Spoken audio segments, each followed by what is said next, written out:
नमस्कार। आज ହେଉଛି ଜୁନ୍ 13 ତାରିଖ ଶନିବାର। ଆପଣମାନଙ୍କ ପାଇଁ ନେଇକି ଆସିଛି ଆଜି ଦିନର କେତୋଟି ଗୁରୁତ୍ୱପୂର୍ଣ୍ଣ ଖବର। ସେଇଥିପାଇଁ ଭିଡ଼ିଓଟିକୁ ଶେଷ ପର୍ଯ୍ୟନ୍ତ ଦେଖନ୍ତୁ ଆଉ ଆପଣଙ୍କ ଭଲ ପାଇବା ଗୋଟେ ଲାଇକ୍ କରିଦିଅନ୍ତୁ। ତା ସହିତ ଆମ ଚ୍ୟାନେଲକୁ ନୂଆ ଆସୁଛନ୍ତି ତାହେଲେ ଚ୍ୟାନେଲକୁ ସବସ୍କ୍ରାଇବ୍ କରି ପାଖରେ ଥିବା ବେଲ୍ ଆଇକନକୁ ଅନ୍ କରନ୍ତୁ। ପ୍ରଥମ ଖବର, ଓଡ଼ିଶାର 1.3 ଲକ୍ଷ ଅଙ୍ଗନବାଡ଼ି ଦିଦି ଆଉ ଶିଶୁ ସେବିକାଙ୍କ ପାଇଁ ବଡ଼ ଖୁସି ଖବର।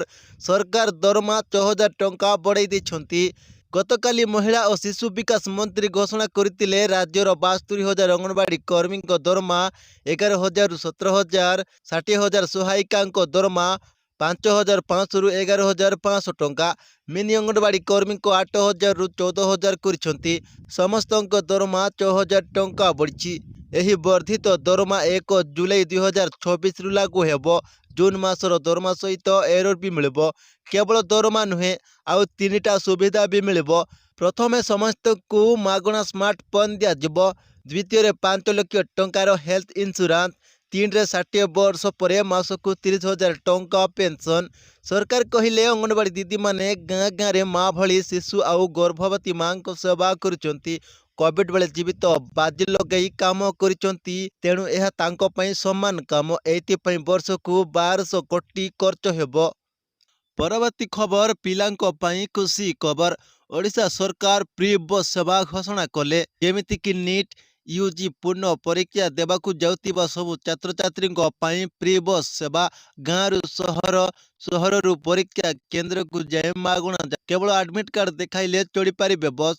ରାଜ୍ୟର 30ଟି ଜିଲ୍ଲାରୁ 500ରୁ ଅଧିକ ବସ୍ ଚଳିବ ବୋଲି ମୁଖ୍ୟମନ୍ତ୍ରୀ ମୋହନ ଚରଣ ମାଝୀ କହିଥିଲେ। ଗରିବ ପିଲାର ଡାକ୍ତର ସ୍ୱପ୍ନ ପାଇଁ ସରକାର ସବୁ ସହଯୋଗ କରିବ। ପୂର୍ବ ବର୍ଷ ଅନେକ ଗରିବ ଛାତ୍ର ବସ୍ ଭଡ଼ା ପାଇଁ ପରୀକ୍ଷା ମଧ୍ୟ ଦେଇପାରିନଥିଲେ। କିଏ 200 କିଲୋମିଟର ଚାଲି ଚାଲି ଯାଉଥିଲା ତ କିଏ ଟ୍ରକରେ ଯାଉଥିଲା। କନ୍ଧମାଳ, ମାଲକାନଗିରି ଭଳି ଜିଲ୍ଲାରୁ ପିଲାଙ୍କୁ ବହୁତ ଖର୍ଚ୍ଚ ହେଉଥିଲା। ଏବେ ସରକାର କହିଲେ ଗୋଟେ ପିଲା ବି ଟଙ୍କା ଅଭାବରୁ ପରୀକ୍ଷା ମିସ୍ କରିବେନି। ପରବର୍ତ୍ତୀ ଖବର, ଓଡ଼ିଶାର ଖଣି ମାଫିଆମାନେ ସାବଧାନ। ସରକାର ଆଜିଠୁ ସରପ୍ରାଇଜ ରେଡ୍ ଆରମ୍ଭ କଲେ। ଚୋରି କଲେ ଜେଲ୍ ଯିବା ପକ୍କା। ସରକାର ଖଣି ଅଡିଟ୍ କରି ବଡ଼ ଘୋଟାଲା ଧରିଲେ। ଅବୈଧ ଖଣି, ରୟାଲ୍ଟି ଚୋରି, ମିନେରାଲ ପରିବହନରେ ଅନିୟମିତତା ପାଇଁ ଗତକାଲିରୁ ସରପ୍ରାଇଜ ଇନ୍ସପେକ୍ସନ ଆରମ୍ଭ। ସିଏମ୍ ମାଝୀ କହିଲେ ଯିଏ ଚୋରି କରିଛି ତା ଉପରେ କଡ଼ା କାର୍ଯ୍ୟାନୁଷ୍ଠାନ ହେବ। ଯେମିତି ଜୋରିନାମା, ଲାଇସେନ୍ସ ବାତିଲ, ଜେଲ୍ ଯିବାର ବି ସମ୍ଭାବନା ଅଧିକ। ଖଣି ମାଫିଆ ଉପରେ ଏବେ ସିଧା ନଜର। ଖଣି ରୟାଲ୍ଟି ହେଉଛି ସରକାରଙ୍କ ବଡ଼ ଆୟ। ଚୋରି ବନ୍ଦ ହେଲେ ସେହି ଟଙ୍କା ଆପଣଙ୍କ ଗାଁ, ସ୍କୁଲ, ହସ୍ପିଟାଲ, ରାସ୍ତା ତିଆରିରେ ଲାଗିବ। ସୁଭଦ୍ରା ଯୋଜନା, ମଧୁବାବୁ ପେନ୍ସନ୍ ଭଳି ଯୋଜନାରେ ଅଧିକାଂଶ ଟଙ୍କା ଆସିବ। ଅବୈଧ ଖଣି ବନ୍ଦ ହେଲେ ପରିବେଶ ବି ସୁରକ୍ଷିତ ରହିବ। ପରବର୍ତ୍ତୀ ଖବର, ଓଡ଼ିଶା ସରକାର 53.55 କୋଟି ଖର୍ଚ୍ଚ କରି 3ଟା ହାଇଡ୍ରୋଜେନ୍ ଫୁଏଲ୍ ସେଲ୍ ବସ୍ ଆଣୁଛନ୍ତି।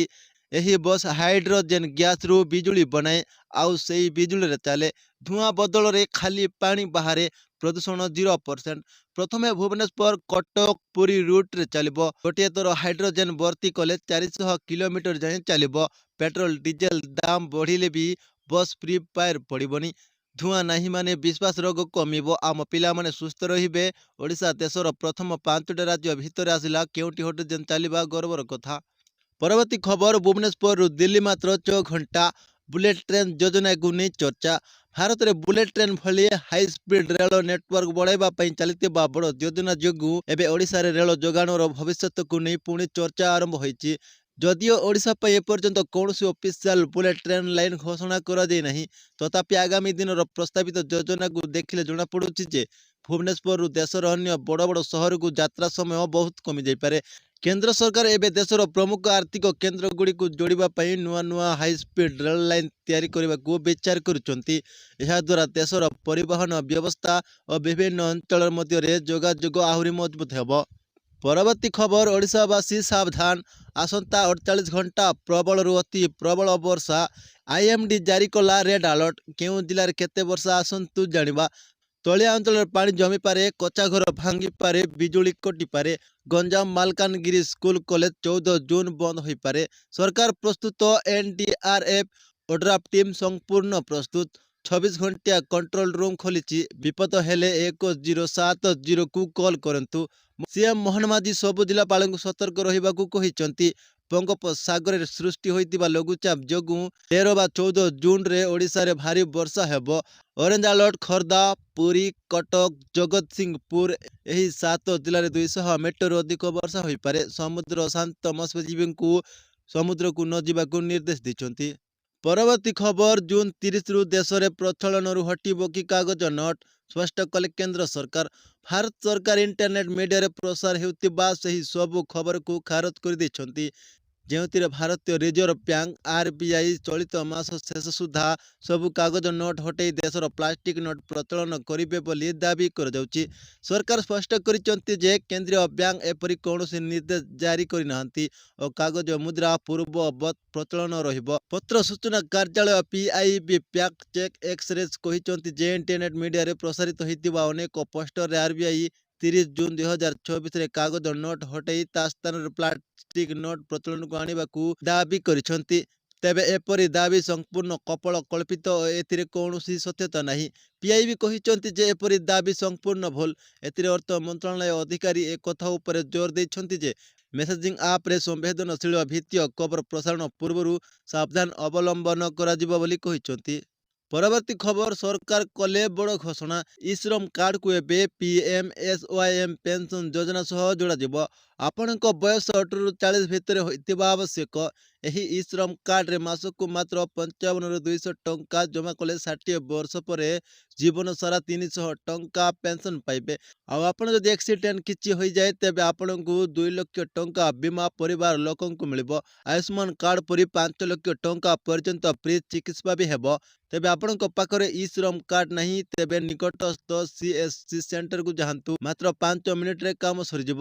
ଯଦି ଯିବେ ଆଧାର ବ୍ୟାଙ୍କ ପାସବୁକ୍ ନେଇକି ଯିବେ। ପରବର୍ତ୍ତୀ ଖବର ବିଜୁଳି ବିଲ୍। ସମାଜ ମାଧ୍ୟମରେ ଖବର ଆସୁଛି ଯେ ଓଡ଼ିଶା ସରକାର ଗରିବ ଲୋକଙ୍କୁ ମାସକୁ 300 ୟୁନିଟ୍ ପର୍ଯ୍ୟନ୍ତ ବିଜୁଳି ଫ୍ରି ଦେବେ। କିନ୍ତୁ ଦର୍ଶକ ବନ୍ଧୁ ଏପର୍ଯ୍ୟନ୍ତ ସରକାରଙ୍କ ପକ୍ଷରୁ କୌଣସି ସରକାରୀ ଘୋଷଣା ହୋଇନାହିଁ। ଏଇଟା କେବଳ ଚର୍ଚ୍ଚା ହେଉଛି।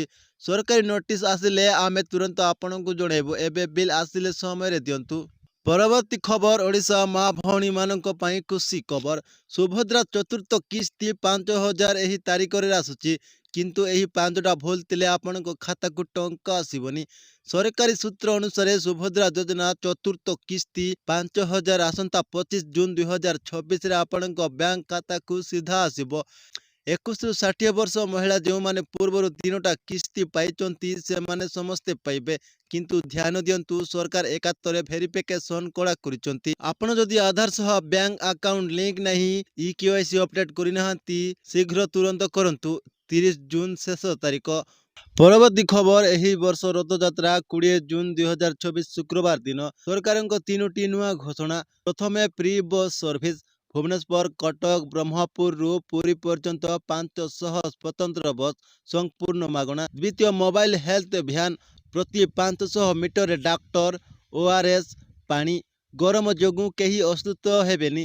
ତୃତୀୟରେ AI କ୍ରାଉଡ୍ କଣ୍ଟ୍ରୋଲ ଡ୍ରୋନ୍ ଆଉ CCTV ଦେଇ ଭିଡ଼ ନିୟନ୍ତ୍ରଣ। ଏ ବର୍ଷ ରଥଯାତ୍ରା 20 ଜୁନ୍ 2024 ଶୁକ୍ରବାର ଦିନ ରହିବ। 15 ଜୁନ୍ ସୁଦ୍ଧା ସବୁ ରେଡି। ପୁଲିସ ପ୍ରଶାସନ କଡ଼ା। ପ୍ଲାଷ୍ଟିକ୍ ସମ୍ପୂର୍ଣ୍ଣ ମନା। 10,000 ସଫେଇ କର୍ମ ନିୟୋଜିତ। ବଡ଼ଦାଣ୍ଡରେ ମୋବାଇଲ ଚାର୍ଜିଂ ପଏଣ୍ଟ ବି ରହିବ। ବରିଷ୍ଠ ନାଗରିକଙ୍କ ପାଇଁ ଅଲଗା ଗ୍ୟାଲେରୀ। CM ମୋହନ ମାଝୀ କହିଲେ ଏଥର ରଥଯାତ୍ରା ହେବ ଦୁନିଆର ସବୁଠୁ ଆଉ ଏକ ସ୍ୱଚ୍ଛ ଯାତ୍ରା। ପରବର୍ତ୍ତୀ ଖବର ଆପଣଙ୍କ ଘରେ ଚିନ୍ତା। ଚାଉଳ କିଲୋ 60, ଚୁଡ଼ା 55। ଏବେ ବଜାର ଦର ଅରୁଆ ଚାଉଳ 58ରୁ 60, ଉଷୁନା 52ରୁ 55, ଚୁଡ଼ା 55, ମୁଗ ଡାଲି 140। ଗତ ମାସରେ ଚାଉଳ 42 ଥିଲା। ଅଦିନିଆ ବର୍ଷା ଯୋଗୁଁ ଫସଲ ନଷ୍ଟ। ଡିଜେଲ ଦାମ ବଢ଼ିବାରୁ ପରିବହନ ଖର୍ଚ୍ଚ ବଢ଼ିଲା। ବଡ଼ ବ୍ୟବସାୟୀ ଗୋଦାମରେ ମାଲ ଲୁଚାଇ ରଖୁଛନ୍ତି କଳାବଜାରୀ। ଗଞ୍ଜାମ ଗଜପତିରେ ଦାମ ସବୁଠୁ ଅଧିକ। ଦିନ ମଜୁରିଆ ଭାଇ କହିଛନ୍ତି ଦିନକୁ 300 ରୋଜଗାର। ଚାଉଳ କିଣିଲେ ପିଲାଙ୍କ ଦୁଧ କେମିତି କିଣିବୁ? ସରକାର କ'ଣ କରୁଛି? ଖାଦ୍ୟ ଯୋଗାଣ ମନ୍ତ୍ରୀ କହିଲେ ସବୁ ଜିଲ୍ଲାରେ ରେଡ୍ ହେବ। କଳାବଜାରୀଙ୍କ ଲାଇସେନ୍ସ ବାତିଲ। PDS ଦୋକାନରେ ଆହୁରି 5 କିଲୋ ଅଧିକ ଚାଉଳ ମିଳିବ। କିନ୍ତୁ ଲୋକେ କହୁଛନ୍ତି କଥାରେ ନୁହେଁ କାମରେ ଦେଖାନ୍ତୁ। ପରବର୍ତ୍ତୀ ଖବର ଓଡ଼ିଶା ଚାଷୀ ଭାଇଙ୍କ ପାଇଁ ଖୁସି ଖବର। ଗତକାଲି ସକାଳୁ 10 ଲକ୍ଷ ଚାଷୀଙ୍କ ଖାତାକୁ କାଳିଆ ଟଙ୍କା ଆସିଗଲା। ଗତକାଲି 10ଟା ସମୟରେ କୃଷି ମନ୍ତ୍ରୀ ଘୋଷଣା କରିଥିଲେ ଖରିଫ ଋତୁ ପାଇଁ କାଳିଆ ଯୋଜନାର ପ୍ରଥମ କିସ୍ତି ଜାରି।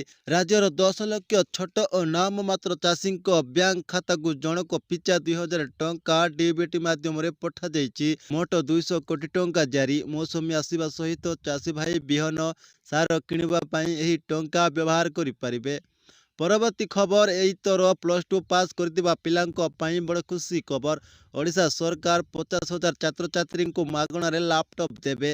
ଗତକାଲି ଉଚ୍ଚଶିକ୍ଷା ମନ୍ତ୍ରୀ ଘୋଷଣା କରିଥିଲେ ବିଜୁ ଯୁବ ସଶକ୍ତିକରଣ ଯୋଜନା ଅନ୍ତର୍ଗତ 2024ରେ +2 ପାସ୍ କରିଥିବା 50,000 ମେଧାବୀ ଛାତ୍ରଛାତ୍ରୀଙ୍କୁ ମାଗଣା ଲାପଟପ୍ ଦିଆଯିବ।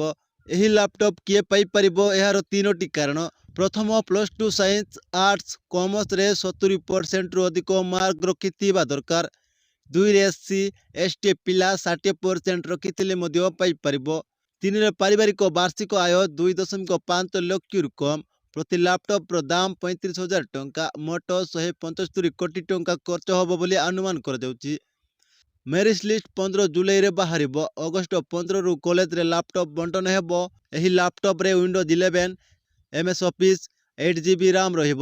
ଏହାଦ୍ୱାରା ପିଲାମାନେ online class, coding, UPSC, net, ପ୍ରସ୍ତୁତି କରିପାରିବେ। ଡିଜିଟାଲ ଓଡ଼ିଶା ଗଠନରେ ଏହା ବଡ଼ ପଦକ୍ଷେପ। ପରବର୍ତ୍ତୀ ଖବର, ଚାକିରି ଖୋଜୁଥିବା ପିଲାମାନେ ସାବଧାନ। ରାଉରକେଲାରେ 21 ଲକ୍ଷ ଟଙ୍କାର ବଡ଼ ଠକେଇ। ଗତକାଲି ଖବର ଆସିଥିଲା, ରାଉରକେଲାରେ 2 ଜଣ ଠକ ଗିରଫ। 8 ଜଣ ବେରୋଜଗାର ଯୁବକଙ୍କୁ ରେଲୱେ, ପୋଲିସ, ଫରେଷ୍ଟ ବିଭାଗର ସରକାରୀ ଚାକିରି ଦେଖାଇଦେବେ କହି 21 ଲକ୍ଷ ଟଙ୍କା ଠକି ନେଲେ। ଜଣେ ପିଲା ପାଖରୁ 3 ଲକ୍ଷ ଆଉ ଜଣଙ୍କ ପାଖରୁ 4 ଲକ୍ଷ ନେଇଛନ୍ତି। ନକଲି ନିଯୁକ୍ତ ପତ୍ର ଦେଇ 6 ମାସ ଘୁରେଇଲେ। ଶେଷରେ ପିଲାମାନେ ଥାନାରେ ଅଭିଯୋଗ କଲେ। ରାଉରକେଲା ପୋଲିସ ଜାଲ ବିଛାଇ 2 ଠକଙ୍କୁ ଧରିଲା। ଜଣେ ସୁନ୍ଦରଗଡ଼ର ଆଉ ଜଣେ ଝାରସୁଗୁଡ଼ାର। ତାଙ୍କ ପାଖରୁ 50 ଲକ୍ଷ ନଗଦ, ନକଲି ସରକାରୀ ଷ୍ଟାମ୍ପ, ଲାପଟପ୍ ଜବତ କରିଥିଲେ। ପୋଲିସ କହିଥିଲେ ଏମାନେ ଗୋଟେ ବଡ଼ ଗ୍ୟାଙ୍ଗ। ହ୍ୱାଟ୍ସଆପ୍, ଫେସବୁକରେ ସରକାରୀ ଚାକିରି 100% ଗ୍ୟାରେଣ୍ଟି ବୋଲି ଆଡ୍ ଦେଇ ପିଲାଙ୍କୁ ଫସାନ୍ତି। ଆହୁରି 20 ଜଣ ଠକେଇର ଶିକାର ହେଉଥିବା ସନ୍ଦେହ କରାଯାଉଛି। ସବୁ ଯୁବକ ଭାଇ ଭଉଣୀଙ୍କୁ ମୋର ଅନୁରୋଧ, ଚାକିରି ପାଇଁ କେବେ କାହାରିକୁ ଟଙ୍କା ଦିଅନ୍ତୁନି। ସବୁ ସରକାରୀ ଚାକିରି ପରୀକ୍ଷା ଦେଇ ମିଳେ। ଏହି ଭିଡ଼ିଓ ପ୍ରତି ରୋଜଗାର ପିଲା ପାଖକୁ ସେୟାର କରନ୍ତୁ। ଠକଙ୍କୁ ଦୂରେଇବାରେ ସାହାଯ୍ୟ କରିବ। ଜୟ ଜଗନ୍ନାଥ।